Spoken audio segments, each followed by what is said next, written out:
done so much for me, I cannot tell it all.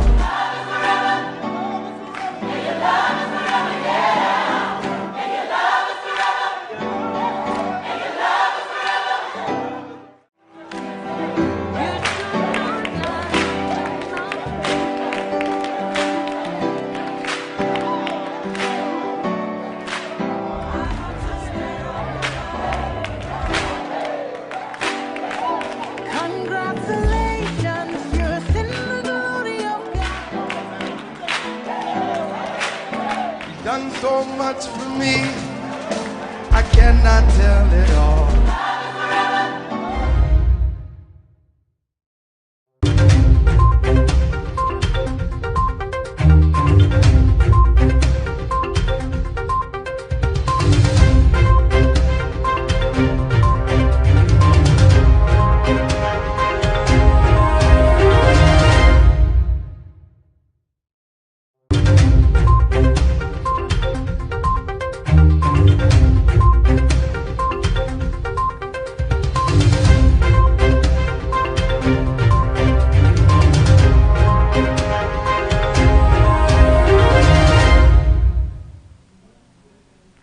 Good evening to you. Many thanks for joining us. This is One TV Network News. First, the headlines. Police arraign man for defiling a 9-year-old lover's niece. And Tinubu breaks silence, reveal Rani mate raging. Nigeria loses 1.52 trillion naira yearly to overseas maintenance of aircraft. On the foreign scene, Egypt eases to boost gas supply to EU amid Ukraine war, plus all the stories after this break. So stay with us.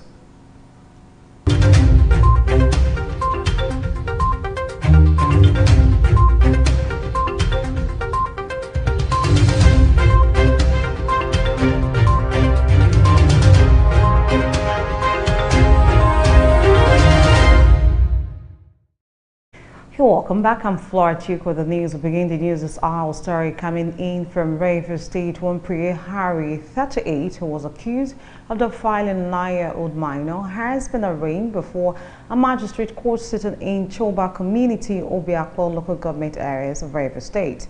He was arraigned on 2 counts of defilement and unlawful carnal knowledge of a 9-year-old minor. Harry was alleged to have sometime in December 2019 defiled a minor and gave her a substance and a calabash to swear an oath. When the case was mentioned in court on Tuesday, Chief Magistrate Israel Agboso declined jurisdiction and directed that the suspect be sent back to Ozoba Police Division. The magistrate further directed Ozoba Police Division to transfer the case file to the State's Criminal Investigation Department for proper arraignment at the High Court. Priya Hari was alleged to have visited his female lover and took advantage of her absence to defile her niece, who was 9 years old. Away from that, the presidency has stated that President Muhammadu Buhari did not suffer any form of constraint in arriving at a decision leading to the smooth conduct of the governing All Progressive Congress Party's primary. Malam Garba Shehu, the president's media aide, on Tuesday was reacting to missed comments on the just concluded APC primaries. In a statement on Tuesday in Abuja, so the president had refused to impose a consensus candidate or an art as an elected autocrat. According to him, by this, president stands people's faith and that of the international community and the nation's democracy had received a major boost since the completion of the APC nomination. Shehu said, quote, he refuses to act as an elected autocrat. The president had a clear purpose leading up to the primary to ensure a transparent, free and fair process that will bring back people's faith in democracy by taking good governance up to the grassroots level. It's very cool that Asiwaju Bola Tinubu emerged winner of the party's primary conducted between June 8 and June 9. Still talking politics right here on One TV Network News, Bola Ahmed Tinubu, the All Progressive Congress presidential candidate, has reacted to rumor of picking a Muslim as his running mate. Tinubu, who condemned such rumor, gave the clarification Well, then, while addressing John Lees at the APC governorship rally in Ekiti State yesterday, noting that he intends to pick a Northern Christian as his running mate, Tinubu distanced himself from the rumor, stressing that the carriers were under democratic elements that already threaten his imminent victory in the coming presidential election. He said, quote, "The VP slot belongs to the northeastern region and particularly the Christians, but consultations are yet ongoing as to who will be decided." End of quote. Tinubu assured Nigerians that no group, institution or person can pose a running mate on him. Moving on, the governor of Imo State, Hope Uzodinma, herself that Southeast was more interested in producing the next president of Nigeria than Aidling to be candidates running mates. Uzodinma stated this on Tuesday while speaking to State House correspondents after meeting with President Muhammadu Buhari at the presidential Villa Abuja. The governor, however, said the choice of the running mate would be decided by APC presidential ticket, as Asiwaju Bola Tinubu, not governance.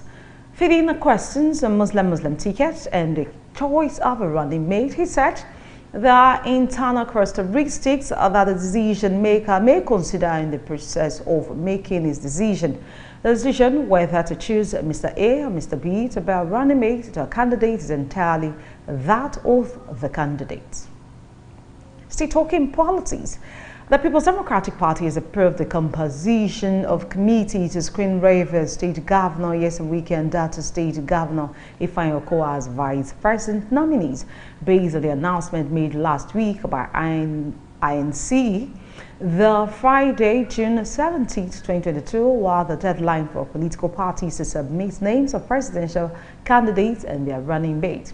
You'll recall that former Vice President Atiku Abubakar emerged the party's 2023 presidential candidate in the keenly contested National Convention last month.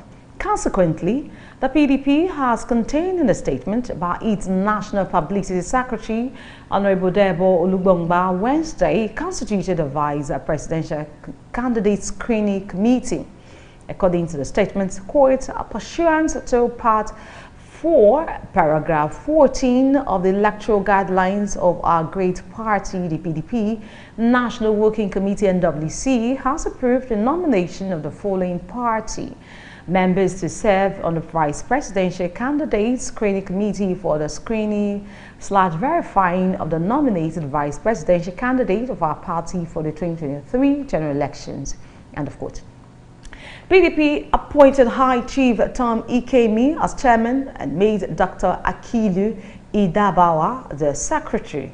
The party stated that the screening exercise will hold at the National Working Committee Hall, PDP National Secretariat, Wadata Plaza, Abuja, on Thursday, June 16, 2022, by 10 a.m. Conducting umpire, the Independent National Electoral Commission Resident Electoral Commissioner in Akwa Ibom State, Mr. Mike Ikeni, has warned politicians and political parties to be conscious of the provision of the 2022 Electoral Act, especially in respect of issues of substitution of candidates. Again, he advised the politicians to be wary as a substitution of candidates was not permitted under the 2022 Electoral Act as amended. Speaking during a radio program in Uyo on Tuesday, he stressed that only one way can be substituted according to law is by withdrawal or death of flag bearer. Speaking on the rumor and emergence of Minister of Niger Delta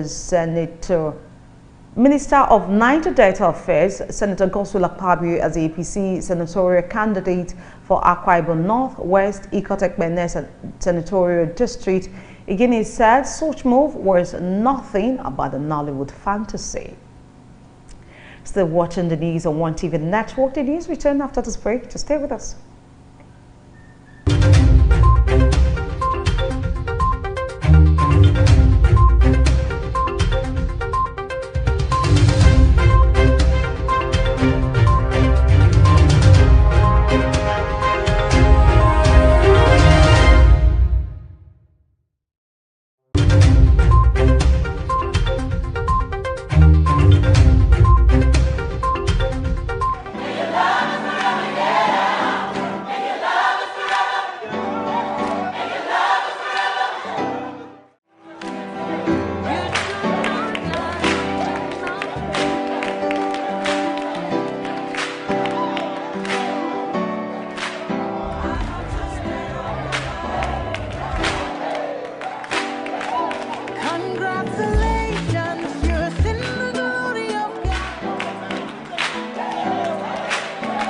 done so much for me, I cannot tell it all.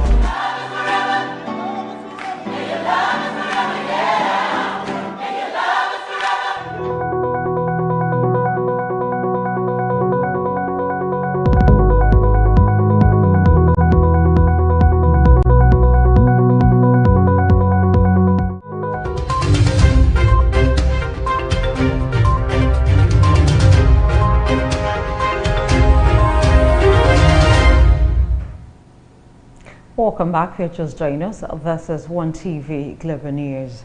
I'm now to Morning Stories. President General of Egnogo Uko Community Development Union Women Wing Lagos Branch, Dr. Obi Okonkwo, has called on women to take ownership of their affairs through active political participation. Okonkwo made the call in an interview with journalists on Wednesday in Oka, Anambra State, where she urged all women to join hands with her and other well-meaning Nigerians to sensitize the public on the importance. She said the era of women being in the backyard of political decision-making and the matters that concerns their lives has gone. In our court, it is only with the PVCs that the electorate can use to change the ugly political narrative of the country. There is no magic. You have to come out in hundreds to vote for the right candidate. And your vote, we can't. If your vote do not count, why do we have vote inducement? Get your PVCs shown in a form of political inducement or rascality. Vote to end bad leadership and do not entertain political distraction and see your vote count. End of quote. She added, your vote will count this time around because the new Electoral Act recently signed into law by President Muhammadu Buhari a few months ago authorized that. Well, the new electoral laws, results of an election in Nigeria can no longer be changed at the coalition centers. No more boss takeover. Rigging of 2023 election is nearly impossible. End of quote.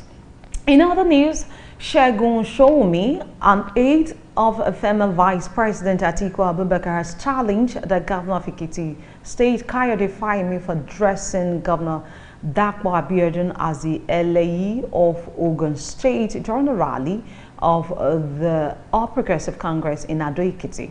On Tuesday, Fayemi had jokingly introduced Abiodun as the LAE of Ogun State, a humorous appellation that made reference to Bola Tinubu's outburst in Abeokuta before the APC presidential primary election. Since Tuesday, supporters of Abiodun and some of its aides have been addressing the governor as the LAE of Ogun State, saying Fayemi has finally formalized the appellation. But it appears that Sowunmi is not pleased with the title, asking the Ekiti State governor to stop the joke, address Abiodun as Governor Dapo Abiodun of Ogun State. According to him, it is bad that Bola Tinubu, now presidential candidate of the APC, could refer to a governor of Ogun State in such a despicable manner, and his desperate outbursts were under pressure during the campaign.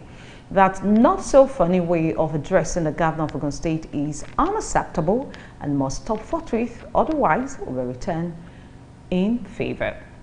Away from that, as part of its resolve to tackle corrupt practices in the country, the Independent Corrupt Practices and Other Related Offences Commission (ICPC) has launched the Student Anti-Corruption Clubs across schools in Osun State. Led in collaboration with the Osun State government, the Anti-Graft Agency inaugurated the Anti-Corruption Club in 68 public and private schools across the state to sensitize young Nigerians on the evil of corruption in the society. Highlighting the negative effects of corruption on the society, the Osun Commissioner for Education, Folorunsho Oladoyin, described it as an evil that hinders speedy development in the society. Oladoyin, who was represented by Permanent Secretary, Ministry of Education, Adelani Aderinola, stated that there was nothing exemplary in getting involved in corrupt practices. While admonishing students against the corrupt practices, the Education Commissioner said the essence of the club is to sensitize the nation, starting from schools, adding that corrupt practices will only ruin the student capacity to do positively great things in the future. In his keynote address, Professor Bola Owoshanyo, the ICP's chairman, represented by Osun State Anti-Corruption Commissioner Babalaro Shoabi, added that the corruption went beyond financial issues while identifying building institutional capacity and reinvigorating positive values among youth as one of the surest ways to prevent corruption in the society. He noted that preventing it at early stage is always the best. Away from that, the chairman of Executive of the National Drug Law Enforcement Agency, NDLA, Brigadier General Mohammed Buba Mawa, retired yesterday, commended the Inspector General of Police, IGP Usman Kalibabar, for his willingness to strengthen the working relationship between the anti-narcotic agency and the police. Mawa gave the commendation while decorating one of the newly promoted police officers attached to his office, Assistant Superintendent of Police, Mande Uma, with his new rank. He said a recent promotion of over 21,039 junior cadet policemen show the commitment of the IGP to boost the morale of the force rank and file, as well as enhancing performance of the police, while also commending the speed with which the Police Service Commission, headed by former IGP Alhaji Musliu Smith, has been working with the police to strengthen the force. Mao said the IGP is not only working relentlessly, but to make police better. He also has been supportive of our work in NDLA. Mao said, quote, "It is on record that I recently signed a clear letter to all police commands and formations to support and cooperate with the NDLA. That's why you will see police commands transferring all drug-related cases to NDLA without delay. And whenever our men come under attack, they are always ready to give helping hands. And it's commendable, and I give IGP Baba credit for that." End of quote. NDLA boss, who stressed that all issues he had taken to the IGP and Smith-led PSC have been promptly treated, urged Umar to see the elevation as encouragement to work harder. And now we'll talk business. The controversy of petroleum subsidy or no subsidy in Nigeria continues as Governor of Anambra State, Professor Chukwuma Soludo, kicked against retention of fuel subsidy. Soludo, who made his intention known at the launch of the Nigerian Development Update NDU by the World Bank Group in Abuja yesterday, emphasized that the solution to Nigeria's problem were obvious and not far-fetched. He noted that fuel subsidies should be charged from the federal government in sub-national states. He also argued that the subsidy ought to have been removed like yesterday, adding that its no-removal could cause the Central Bank of Nigeria, CBN, to spill money. Specifically, he said federal government decides that it wants to subsidize premium motor spirit PMS. Why do you have to charge it from the sub-national states? You should charge it from the revenue of the federal government, said Soludo. We had it. We need to have this conversation, the policies and the structure of government and so on. We cannot do the same thing over and over again and expect same results. It is not going to happen. We've had these analyses for a decade, the analysis and conclusion of what we do. This is coming as the Nigerian National Petroleum Corporation (NPC) Limited said the payment for petrol subsidy cost the Federation account 1.217 trillion naira in the first 5 months of 2022.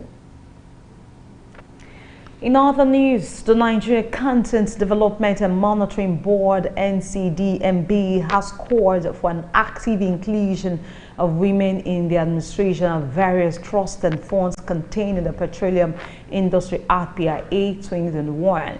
The Executive Secretary NCDMB, Simbi Wabote, said with the PIA 2021 in place, active inclusion of women and the administration of these funds should be leveraged, saying that the Act provides for the establishment of host community development trusts, the trust and the host community development trust fund for communities. Wabote at the Nigerian Women in Oil and Gas Conference 2022 team, leveraging opportunities for women in the oil and gas industry, said the PIA 2021 also prescribed financial contribution to an environmental remediation fund for the rehabilitation or management of negative environmental impact of petroleum operation. According to him, these opportunities require the active involvement of our women, pointing out that efforts aim at repositioning women as formidable players in key areas, including the oil and gas industry, are already yielding positive results. Meanwhile, the Minister of State Petroleum Resources, Timi Presever, said women make up 48% of the global workforce, but stressed that they only account for 22% of the labor force in the oil and gas sector. He, however, stated that the Nigerian government has been deliberate in gender-friendly policies aimed at increasing access to funding, award of contracts, and support for research and development in the interest of women operators in the Nigerian oil and gas industry. To other story, Nigeria has made some significant success in the drive towards enthroning the national digital economy of the country. This was disclosed by the Executive Vice Chairman and Chief Executive Officer, CEO of the Nigeria Communication Commission (NCC), Professor Umar Garba Dambata, in his keynote address at the 2022 Nigerian Digital Sense Forum series on 5G and enthroning internet governance for digital economy held in Lagos. Digital Sense Africa, a project of ITEM's media group, puts Nigeria Digital Sense Forum on internet governance for development together. Buttressing his position, the EVC, who was represented by Deputy Director and Head of Spectrum Database Management at NCC, Abraham Osadime, while dwelling specifically on 5G enthronement in Nigeria's telecom sector, outlined some 11 points to drive home his assertion. Some of these steps, he said, include the creation of full-fledged Department of Digital Economy in NCC, while mandate amongst others to ensure that the programs and targets set in the NBP 2020 to 2025 and NDPs 2020 to 2030 are rigorously pursued, tracked, and attained. Infraco companies have been licensed to deploy fiber on an open access basis in 6 geopolitical zones of the country, and Lagos State approval to commence rollout was given in April 2021.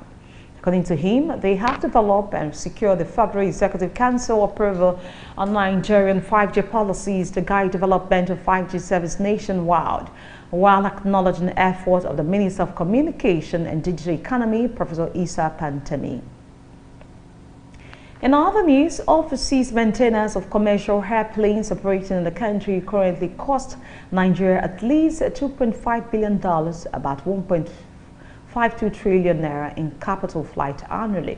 The mandatory maintenance program, ranging from minor to complex checkup per section on an aircraft, cost about $2 million. That's 1.2 billion naira, and a cumulative burden on the industry in particular. Besides the misfortune of a weak naira to dollar exchange rate, perennial lack of high capacity maintenance repair, and overall MR facilities since the 90s has been undoing of the country. Though the country administration promised to have one in place as part of the Aviation Roadmap Initiative of 2016, the plan is yet to become a reality. Speaking in Abuja on Tuesday at the maiden edition of the Federal Airport Authorities of Nigeria FAN National Aviation Conference FNNC, the Managing Director of FAN, Captain Rabiu Yadudu, said such capital flight would have been avoided if the country had MRO facilities that could adequately cater for all types of commercial planes. Yadudu noted that to carry out C-check on Boeing 737 aircraft or its equivalent airlines is spent at least $1.8 million. The C-check is carried out on aircraft every 18 months. He regretted the Nigerian potential and capacity in global air transport industry was being grossly underutilized, adding that if stakeholders in the industry are indeed desirous of attaining the status of major players in the global aviation sphere, It was high time the country leveraged backward integration to move the industry forward. Mr. Jean-Claude Bril, President of Economic Community of West African States ECOWAS Commission, has said that the community has resumed convergence to launch the ECOWAS single currency ECO in 2027. Bril made this known on Tuesday while delivering a report of the ECOWAS Commission before the ECOWAS Parliament during the ongoing 2022 First Ordinary Section of the Parliament in Abuja. Bril said that the process of launching the single currency was toward the following outbreak of COVID-19 pandemic in 2020, as countries needed to focus on handling the pandemic. He explained that the convergence criteria had to be thorough so that the currency, once implemented, will serve the citizens effectively. In his words, quote, "We had to suspend the 2022-2021. We're looking at 2022 to 2026 to be able to create conditions that will enable us to stabilize the economies, and so 2027 will go back to the currency. The process of the performance criteria is always prioritized if we want to be in a very favorable condition to introduce a single currency. Because you can introduce the currency, but what is required is that it should be of quality." You're still watching One TV Network News. Still ahead for tonight's bulletin. Egypt, Israel to boost gas supply to EU amid Ukraine war. Plus other stories after this break. To stay with us.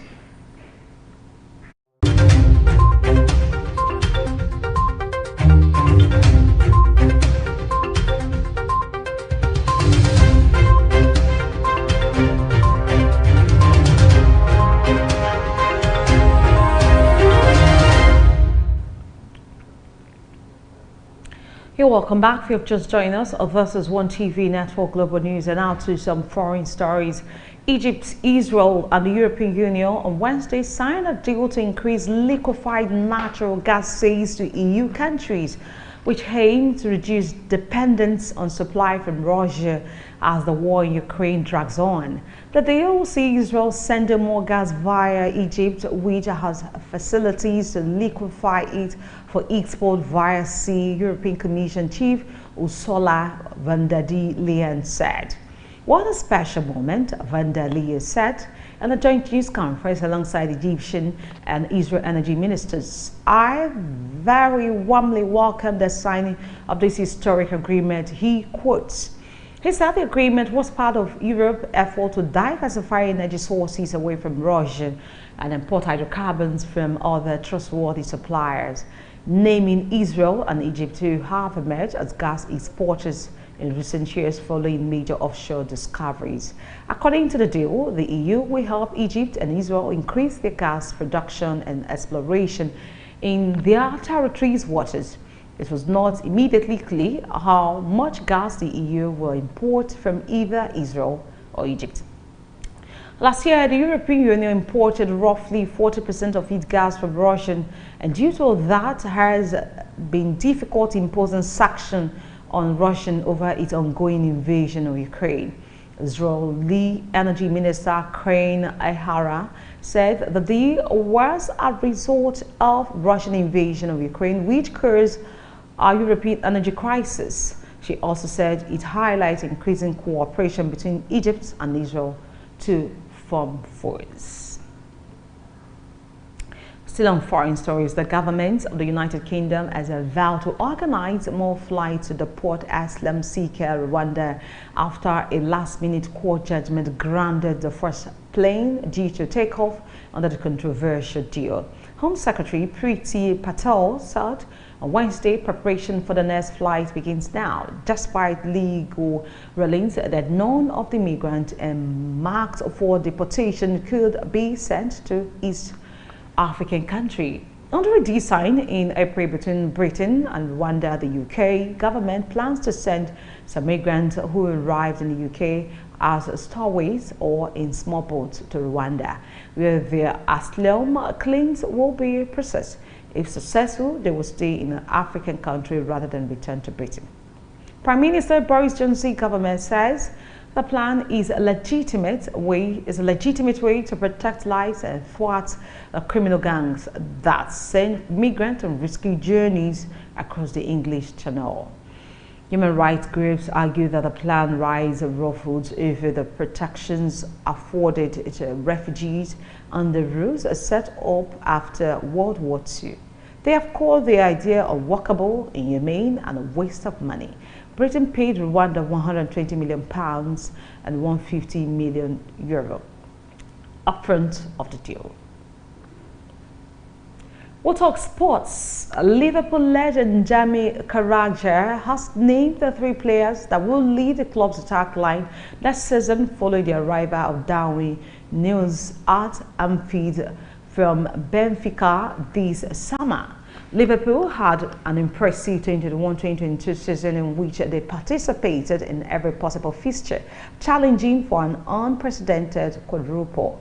The Reds finished the campaign by winning the Carabao Cup and the FA Cup, but were unable to beat Manchester City in the Premier League title race.